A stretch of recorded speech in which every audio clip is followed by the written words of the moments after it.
The crush of Almac's assembly rooms was precisely the sort of exquisite torture that Alexander St. Clair, the ninth Duke of Ashworth, endured only when civic obligation demanded. He stood in the long gallery's deepest shadow, his broad shoulders squared against a pillar as if bracing for a physical blow. A silver domino mask, the unspoken law for the evening's Venetian masquerade, did little to conceal what lay beneath. A seam of knotted, puckered flesh dragged from his left temple, slicing across the cheekbone and disappearing into the sharp line of his jaw, a cartographer's map of a horse artillery disaster at Badajoz. The glossy swirl of dancers moved with deliberate, cheerful ignorance of his existence, a void in the shape of a man. He was the lonely duke, a title murmured behind fans, never spoken to his face. Tonight, the metallic taste of isolation was more bitter than usual, a familiar poison in his blood. Across the sea of plumed headdresses and domino-clad figures, Lady Margaret Wentworth, the young Duchess of Rothwell, felt the weight of his isolation as a tangible pull in the atmosphere. Her widow's weeds had been exchanged for a gown of deep violet silk, a shade of half-mourning that her husband, dead of a lung fever these 2 years past, would have loathed for its independence. She did not dance. Instead, she watched the Duke. She saw not a monster, but a man meticulously building a fortress of air brick by painstaking brick, so that no one might see the exhaustion of the sentinel within. She had heard the stories of his heroism, his shattered jaw, his retreat from society. Her late husband had served in the same campaign and had spoken in rare, unguarded moments of Ashworth's cold brilliance before the cannon fire unmade him. A deliberate fan, wielded by the notorious gossip Lady Jersey, tapped against Margaret's arm. A pity, is it not, your grace, to possess such a title and such a face? They say his temper matches his countenance, a savage in silk. The words were a dart meant to provoke. Margaret's reply, when it came, was cool as cut glass. I have always found, Lady Jersey, that a man's actions are a far more reliable map of his soul than his features. Her tone left no space for further commentary. Fate, or the cruel choreography of the patronesses, intervened. A late arrival created oppressive bodies, and Lady Margaret was jostled backward, her footing lost on the polished floor. A hand, encased in a dark leather glove, closed around her elbow with an iron steadiness that made breath catch in her throat. The world tilted and then righted itself. She was standing, her spine mere inches from the pillar, and she was staring into the masked face of the Duke of Ashworth. The noise of the ballroom seemed to recede, replaced by a rushing, intimate silence. His visible eye, a startling shade of gray like winter storms over the North Sea, held nothing but a flat, preemptive hostility.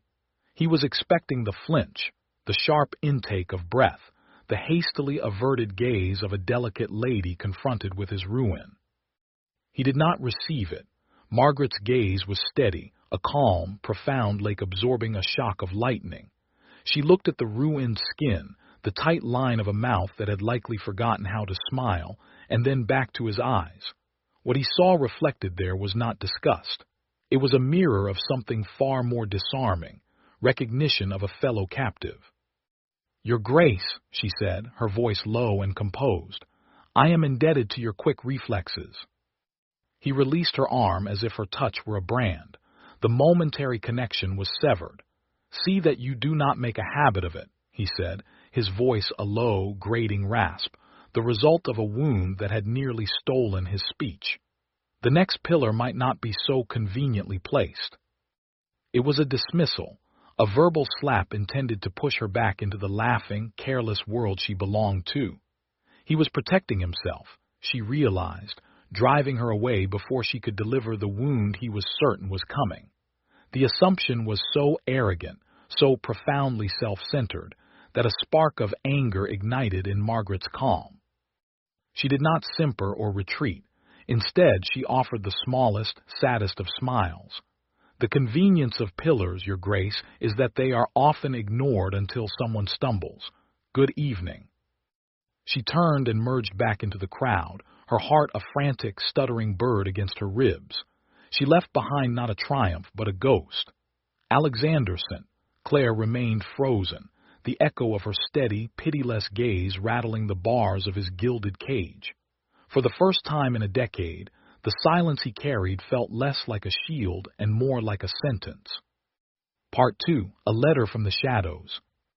3 days of rain had turned London streets into a quagmire, a gray misery that mirrored Alexander's internal state.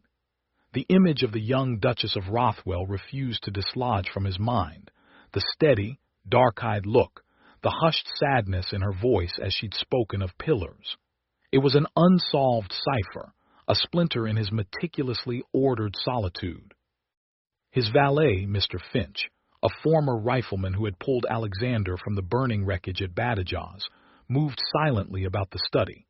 Finch's own badge of service was a stiff leg and a network of burns across his back. He alone knew that the Duke's vast, anonymous donations to the Foundling Hospital and the Royal Hospital Chelsea were not mere aristocratic duty. They were a lifeline.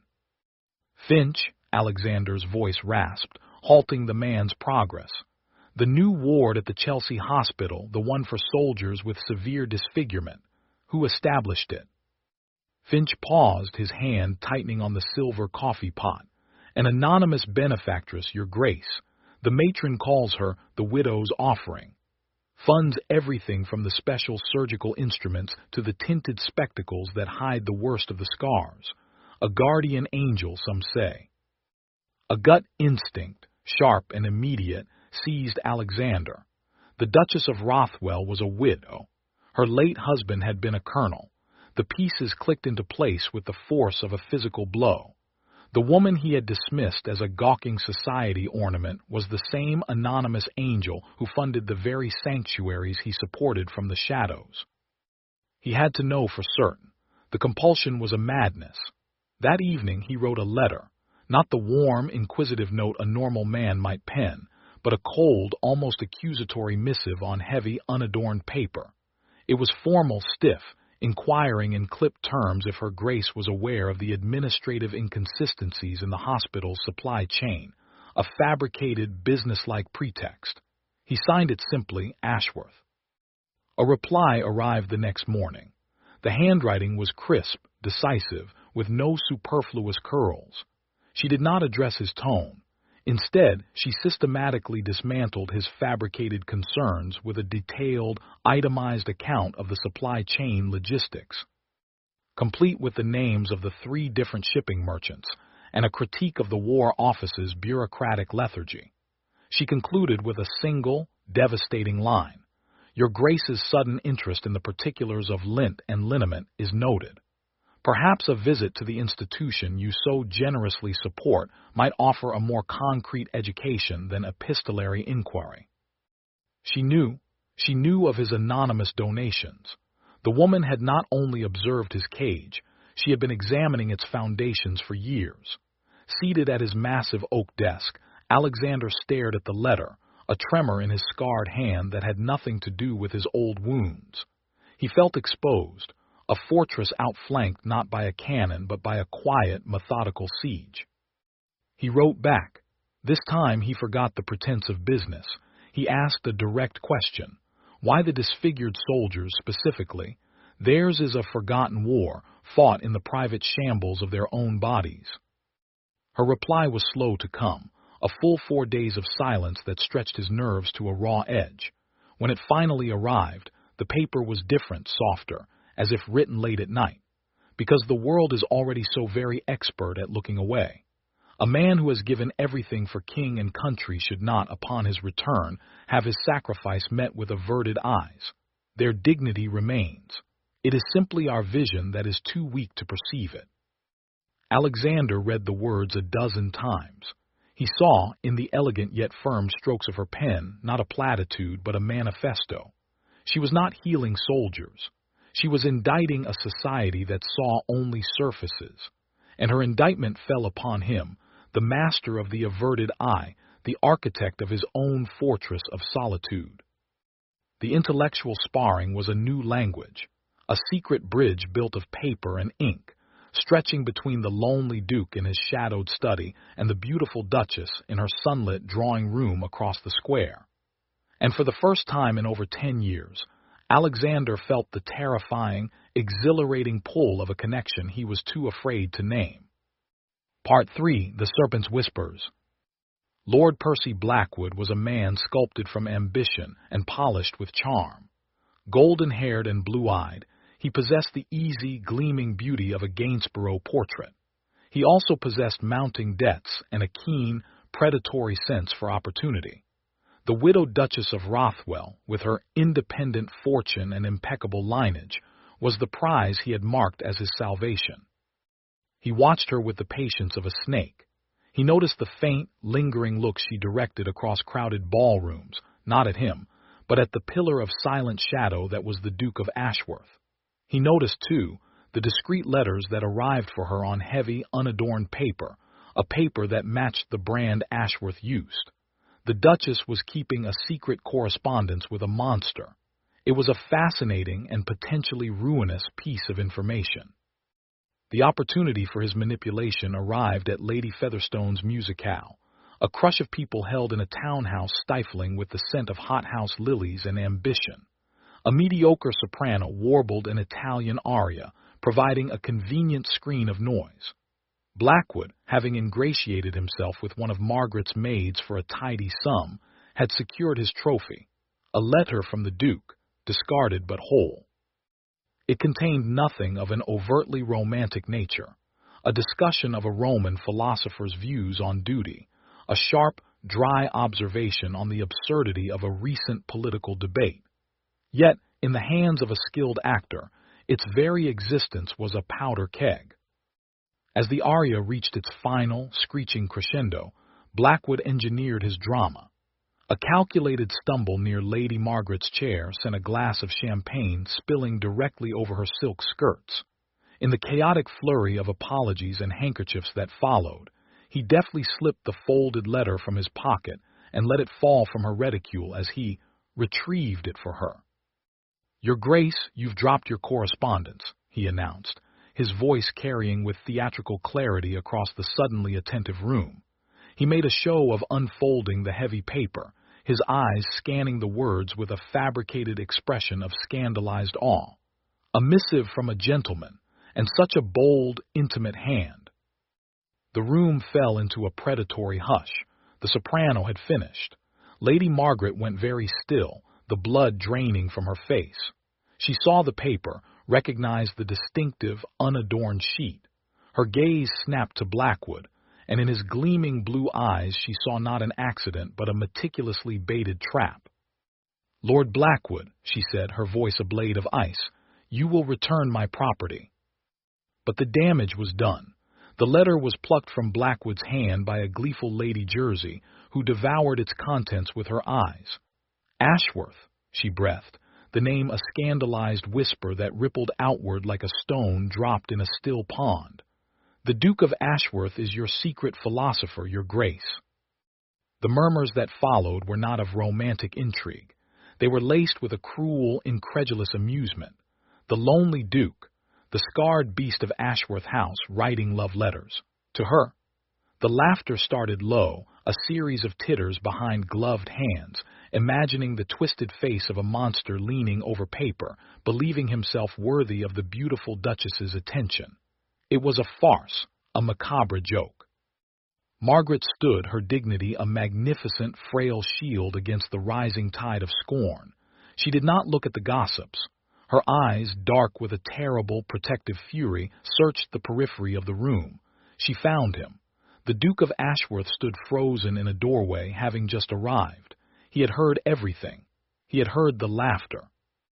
And she saw, in the rigid set of his shoulders and the dead, shuttered look in his storm-gray eye, that the fortress she had so carefully written her way into was being sealed shut, the bridge of letters collapsing into a chasm of public humiliation. Part 4. The Cruelest Cut. The silence in the Featherstone drawing-room was a living thing, pressing in with the weight of a physical force. Every eye swung between the monstrous Duke in the doorway and the stricken Duchess standing amidst the wreckage of the evening. This was a scandal that demanded a conclusion, a perverse harvest from the seeds Lord Blackwood had sown. The ton expected a declaration of a secret engagement, an absurd union that would provide a season's worth of cruel merriment. Alexander St. Clair had survived a fusillade of French artillery. He had endured years of surgeries without proper anesthetic. Nothing had prepared him for the exquisite agony of this moment. He saw the scene with a horrifying clarity. Margaret, her head held high, about to be dragged through the mud for the crime of offering a shadowed man a spark of human connection. The laughter was a poison, and he was the source. He was the grotesque, inconvenient fact at the center of a joke she did not deserve. He walked into the room. The crowds parted for him, a rustling tide of silk and whispers giving way to a channel of fear and revulsion. His limp, a subtle dragging of the left leg he usually masked so well, was pronounced. His scarred face, fully visible now that he had removed his evening mask, was a stark topography of brutal violence amidst the room's pastel prettiness. He did not look at Margaret. He could not bear to see what his imminent actions would do to her steady, perceptive eyes. He stopped before the hostess, his voice the low, grating rasp that made delicate ladies flinch. "Lady Featherstone, it seems I have been the unwitting architect of a disturbance." He took the letter from a slack-jawed Lady Jersey. His gloved fingers brushed the paper that held his dry, quiet thoughts on Seneca, thoughts that now felt like a shameful, boyish confession. "This correspondence," he announced, his tone as flat and lifeless as a frozen lake, "has been grossly misconstrued. The Duchess of Rothwell and I share a common interest in a charitable institution. This letter is nothing more than a piece of business, a logistical query that should have been conducted through our respective solicitors. The fault in this theatrical display is entirely my own for breaching protocol." A collective gasp, then a murmur of confused disappointment, a business query. He was not declaring love. He was retracting it. He was severing the connection in the most public, humiliating way possible, casting her as a business associate who had been mistaken for a lover. He was, in the eyes of the ton, rejecting the very notion of a romance with her.